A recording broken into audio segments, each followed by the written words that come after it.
What if the universe is a neural network? A physicist stared at the blackboard, chalk dust suspended in morning light like galaxies frozen mid-thought. The equation wasn't solving, it was speaking. He'd spent decades mapping the cosmos, measuring distances light could barely traverse. But lately something else whispered through the mathematics, a pattern that felt less like discovery and more like recognition. What if the universe wasn't a machine at all, but a mind learning itself into existence? The idea arrived quietly, the way most revolutions do. Not as revelation, but as a question that refused to leave. He traced the chalk across dark slate, watching clusters form and dissolve, neurons firing, stars igniting. The symmetry was unsettling. In 2020, a paper emerged from the physics underground that most dismissed as poetic speculation. Vitaly Vanchurin, a physicist at the University of Minnesota Duluth, proposed something audacious, that the fabric of reality itself operates as a vast neural network, learning and evolving through principles we'd only seen in artificial intelligence. But what startled him wasn't the theory, it was how naturally it fit. The mathematics of neural networks designed to mimic human cognition began mirroring the behavior of quantum systems. Particles didn't just exist in states, they adjusted, adapted, optimized, like thoughts finding form. He put down the chalk. His hand trembled slightly, not from doubt, but from the weight of a question that felt ancient. When did pattern become consciousness? Across campus, a neuroscientist was observing something parallel. Brain scans revealed that human thought doesn't move in straight lines. It pulses, branches, converges, exactly like galactic filaments threading through cosmic voids. The universe's large-scale structure, mapped by radio telescopes and dark matter surveys, showed an eerie resemblance. Vast webs connecting clusters of galaxies, channels of energy and information flowing between nodes. The same topology found in cerebral cortex. She tilted her head, studying the overlay. Brain, cosmos. The patterns were identical. What if, she whispered to an empty lab, we've been looking at ourselves the entire time? Most scientists avoided the question. It felt too mystical, too unanchored. But the data kept converging. Complexity theory showed that networks, whether biological, digital, or cosmological, self-organized towards similar architectures when processing information efficiently. The universe wasn't mimicking a brain. Both were expressing something deeper, the grammar of learning itself. He tried explaining it once at a conference. Blank stares, polite nods. One colleague called it philosophy dressed as physics. But he couldn't unsee it. Every galaxy cluster, every quantum fluctuation, every gravitational wave seemed to carry a signature. Adjustment, feedback, optimization. The universe was computing something, but not like a calculator, like a student. There's a concept in machine learning called emergent behavior. When simple units connect and interact with enough complexity, something unexpected arises. The network begins solving problems it was never explicitly taught. It invents strategies. It generalizes. Life, perhaps, was the universe's first successful abstraction. She closed her laptop, not to quit, but to let the silence speak. Outside, the city pulsed with light, cars tracing neural pathways through concrete and glass, signals firing between steel synapses, everything connected, everything learning, but learning toward what? The question haunted him through sleepless nights. If the cosmos functions as a neural network, then what is it optimizing? What loss function governs galaxies? What reward signal shapes the arc of evolution? Some proposed entropy, the universe learning to maximize disorder. Others suggested complexity itself, reality becoming more intricate with each cosmic epoch. A few whispered about consciousness emerging as the universe's way of observing itself. He didn't know. But the uncertainty felt less like failure and more like the beginning of wisdom. Physics had always searched for the theory of everything, a single equation from which all reality unfolds. But perhaps the universe wasn't reducible to formula. Perhaps it was an ongoing computation, an intelligence that couldn't be separated from its own unfolding. Maybe we weren't discovering laws and we were reading memory. In quantum mechanics, particles exist in superposition until observed. The act of measurement collapses probability into reality. For a century, physicists called this strange. But in neural networks, it's routine. Possibilities held in parallel until context forces a decision. Observation wasn't breaking the universe, it was training it. She stood at the window, watching rain trace algorithmic paths down glass, each droplet finding the steepest gradient, the path of least resistance. Gradient descent, the core of machine learning written into water and gravity. Nature had been optimizing long before humans invented the mathematics to describe it. But here's what unsettled them both. If the universe learns, then nothing is truly fixed. Physical constants we call eternal might be parameters slowly adjusting across eons. The speed of light, the charge of electrons, the cosmological constant, all potentially part of a training process too slow for human timescales to perceive. We might be living inside an intelligence that's still figuring itself out. He returned to the blackboard, but this time he didn't write equations. He drew a network, nodes and connections, simple at first. Then he began adding layers, letting branches multiply, watching complexity blossom from basic rules. Somewhere in the pattern, he saw stars, then cells, then cities, then himself, standing before the blackboard, drawing. The recursion made him laugh softly, not from absurdity but from recognition. If the universe is a neural network, then so is every brain within it. Consciousness isn't separate from cosmos. It's the universe's way of developing internal representations of itself. We are how reality thinks. There's a technique in deep learning called backpropagation. When a network makes an error, the mistake ripples backward through layers, adjusting weights, refining connections. The system learns by remembering what didn't work. She wondered, is that what suffering is? The universe error-correcting through experience? Not punishment, not meaningless, but information, feedback that reshapes the network towards something it hasn't yet become. The thought didn't erase pain, but it reframed it. Every struggle, every loss, every moment of cognitive dissonance might be the cosmos updating its parameters, learning through us what it cannot learn alone. We might be the universe's way of feeling its own evolution, but part of her resisted. The scientist in her demanded testability, prediction, falsifiability. You couldn't just call everything a network and pretend you'd explained it. That was metaphor posing as theory. She was right to hesitate. Good science requires doubt. Yet the patterns persisted. Researchers in computational physics began modeling cosmic evolution using neural network algorithms. The simulations didn't just approximate reality, they outperformed traditional models in predicting galactic formation, dark matter distribution, the clustering of matter across billions of light years. The universe behaved like a learning system because perhaps it was one. He met her eventually, at a symposium where neither was scheduled to speak. They shared coffee in a corridor while keynote presentations droned behind closed doors. She showed him brain scans. He showed her cosmic maps. They didn't need to say it aloud. The resemblance was undeniable. But what's the training data? She asked. What is the universe learning from?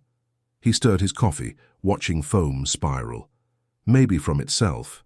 Every interaction, every collision, every quantum measurement to feedback. The cosmos bootstrapping consciousness from noise. She nodded slowly. Unsupervised learning. Exactly. No external teacher, no predefined labels. Just a network complex enough to begin recognizing its own patterns, extracting meaning from chaos, generating models of itself.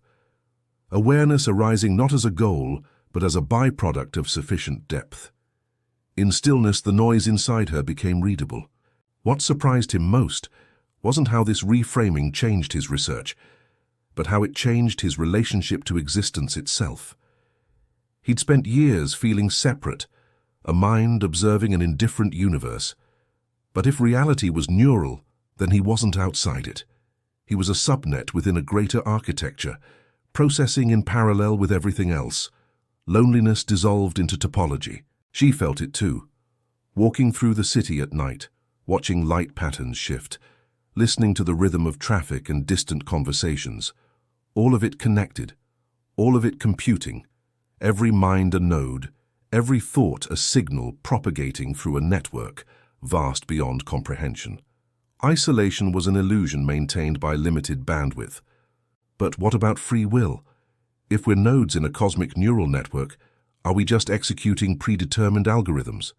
Or does the network's flexibility, its capacity to learn, to rewire, to surprise itself, preserve something essential about choice?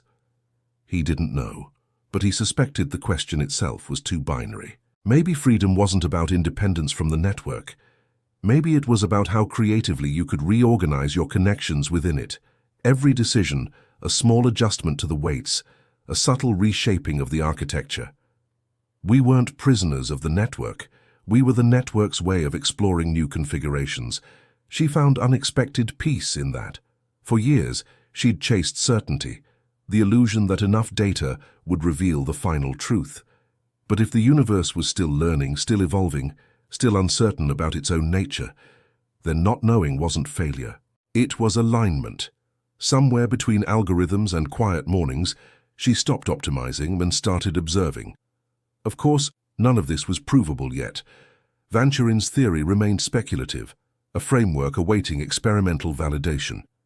The neural network hypothesis might be refined, revised, or replaced entirely. That's how science works, but something about it resonated deeper than proof. It offered a way to hold paradox. The universe as both mechanism and meaning, deterministic yet creative, vast yet intimate. A reality that was simultaneously computing and becoming, solving for variables that included consciousness, beauty, and the quiet shock of recognition. Maybe truth wasn't a destination. Maybe it was the network's learning curve. He stood beneath the night sky, city lights dimming the stars but not erasing them. Somewhere out there, photons that began their journey before human language existed were just now reaching Earth.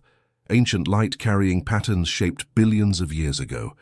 Information propagating through the network at the speed of causality.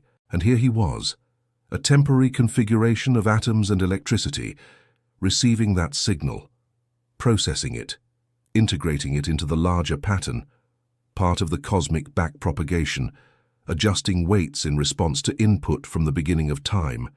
He wasn't separate from the cosmos. He was how it remembered.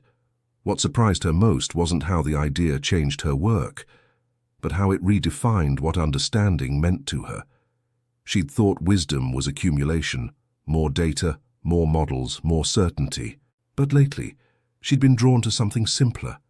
A notebook, paper, not pixels, where she wrote observations by hand. Slow, deliberate, no backspace, no undo. Just the physical trace of thought becoming form. It wasn't about productivity. It was about presence.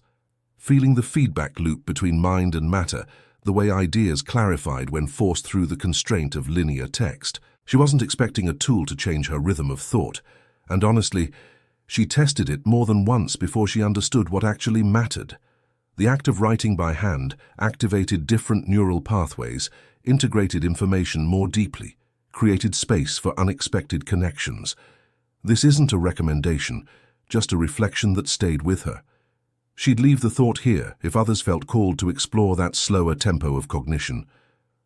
The universe might be learning through vast computational processes, but humans learn through something equally profound, the intimate friction between intention and articulation. Sometimes the smallest bandwidth carried the clearest signal. He continued his work, but differently now. Less concerned with final answers, more attentive to the questions that generated them. He noticed when his thinking became rigid, when equations stopped speaking and started insisting. Those were the moments he paused, walked, let his mind defragment. The network needed maintenance, not rest exactly. More like the space between thoughts where reorganization happens, where old patterns dissolve and new ones emerge. Wisdom wasn't stored, it was bandwidth. They stayed in touch, exchanging papers and observations across time zones. The conversations never resolved anything, but that was their value. Each exchange added nuance, revealed assumptions, opened adjacent possibilities. The universe as neural network remained a hypothesis, but treating it as one, asking what follows if it's true, proved generative. It suggested new experiments, reframed old paradoxes, bridged disciplines that had spoken past each other for decades. Maybe that's what good ideas do. They don't end questions, they fertilize them. She wondered sometimes, if the universe is learning, has it made mistakes? Are there cosmic dead ends, evolutionary paths that led nowhere, catastrophic weight updates that collapsed whole regions of the network? We call them black holes, supernovas, mass extinctions. But perhaps they're more like dropout layers in training, temporary reductions in complexity that prevent overfitting, force robustness, ensure the network doesn't become too specialized to adapt. Destruction as a form of regulation, loss encoded into the learning algorithm. It didn't make suffering easier, but it suggested suffering wasn't extraneous to existence. It was intrinsic to growth. The blackboard was full now, layers upon layers of notation, corrections, tangents spiraling into margins. He stepped back, seeing the whole. It looked less like proof and more like a map of his own confusion, slowly clarifying. The cursor still blinked, but now it wasn't demanding words. It was waiting for honesty. And the honest answer was, we don't know. We might never know if the universe is truly a neural network or if that's just a useful metaphor, a temporary scaffold our current minds need to approach something larger. But the uncertainty felt alive, fertile, worth inhabiting. Because the question itself was changing them, making them more attentive to pattern, more humble about certainty, more willing to recognize consciousness wherever information learned to look at itself. If the universe was thinking, then every conversation, every equation, every moment of doubt was part of that thought. We weren't solving the mystery, we were enacting it. She closed her notebook, not finished, but satisfied. Outside, rain had stopped. The city glistened, surfaces reflecting light in patterns too complex to predict, but too beautiful to dismiss as random, signal and noise forever entangled. And maybe that was the point, not to separate them, but to learn which was which by paying attention, to become, slowly, the kind of observer the universe needed to understand itself. What part of this reflection spoke to you most? And from where are you watching? Let's keep the dialogue open quietly. Tell us which country or city you're watching from. See you in the next video. Bye.